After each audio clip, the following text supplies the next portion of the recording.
નમસ્કાર પશુપાલક મિત્રો, પશુધન ચેનલમાં આપનું હાર્દિક સ્વાગત. તો પશુપાલક મિત્રો, આજે આપણે લઈને આવી ગયા છે નવો વિડીયો.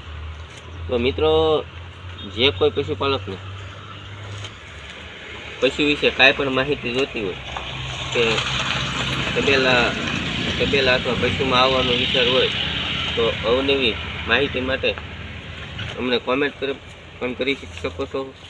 પશુ વિશે કાંઈ પણ તકલીફ હોય, અમારી થતી જેટલી પણ કોશિશ બનશે એટલી અમે તમારા પશુ વચ્ચે સારવાર માટે અવનવી માર્ગદર્શન આપશું.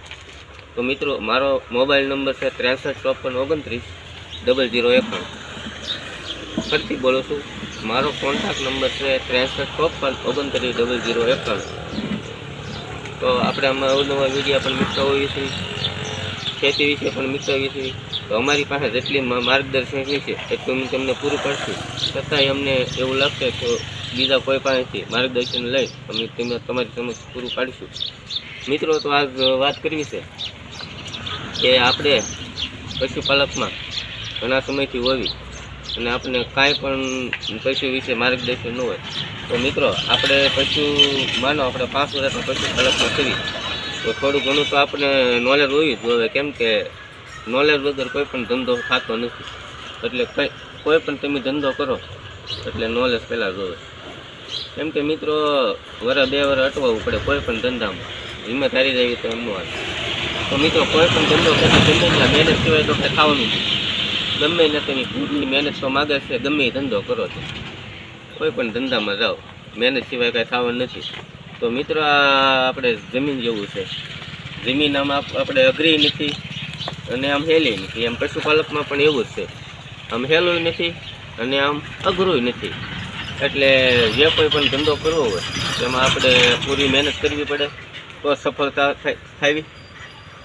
અને હું એમ કહું છું કે આપણું પશુ આપણે પશુ ડૉક્ટરને બોલાવતા હોય ગરમીમાં આવે ત્યારે. તો પશુપાલક મિત્રો, હું દર વિડીયોમાં કહું છું કે આપણું પશુ હાલો આજે આવ્યું છે સવારમાં પાછું, તો એને કાલ સાંજે થઈ ગયો ને બીજદાન કરાવો ને તો સારામાં સારું રિઝલ્ટ મળે છે. મારા અનુભવ પ્રમાણે હું તો મારા અનુભવની વાત કરું છું. જો તમે એમ પાછા આવીને તરત જ પશુ ડૉક્ટરને બોલાવતા હો તો એવું ન કરતા મિત્રો. એક દિવસ જવા દેજો, ભલે બીજે દિવસે સાંજે પણ તમે દેવરાવો તો વિલાતા સારામાં સારું રિઝલ્ટ મળે છે. કેમ કે બીજદાનમાં 50% ગાભ રાખતું હોય, 50% નોય રાખે અને ખડિયામાં વધારે કેવરાવતું હોય બીજદાનમાં. કેમ કે બીજદાનમાં આપણને ડૉક્ટરને પૂછી જોઈએ તમે એટલે તમને કહે 50% આમાં 50% ગાભ રાખે. તો 10 ને દીધા હોય તો 5 કદાચ ગાભના નીકળે, નોય નીકળે. એમાં ખડિયામાં તો વધારે કેવરાવે.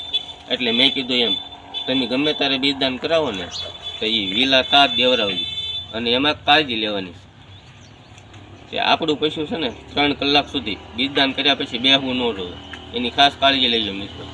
આવા ઘણા બધા અનુભવ આમાં જોવે મિત્રો.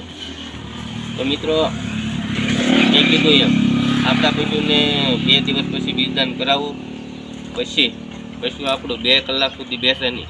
અને મિત્રો, ડૉક્ટરની પાસે પણ આપણે ડૉક્ટરને પણ પ્રશ્ન કરી શકાય કે સારા એવા જાફરાબાદીના કોઈ પણ સારી એવા નસલના બીજદાન કરાવવા જોઈએ. કેમ કે આપણે એને કહેવાય ભાઈ કઈ નસલનું તમે બીજદાન કરો છો તો ભલે આપણે મોંઘું થાય, 300નું થતું હોય તો ભલે 500 થાય, 500 દેવામાં પણ આપણે તમારો આખો હું એમ કહું છું તમારે ભેંસનું રૂપ ન હોય તો બીજદાન કરવાથી સરસ મજાનો વહેલો બની જાય.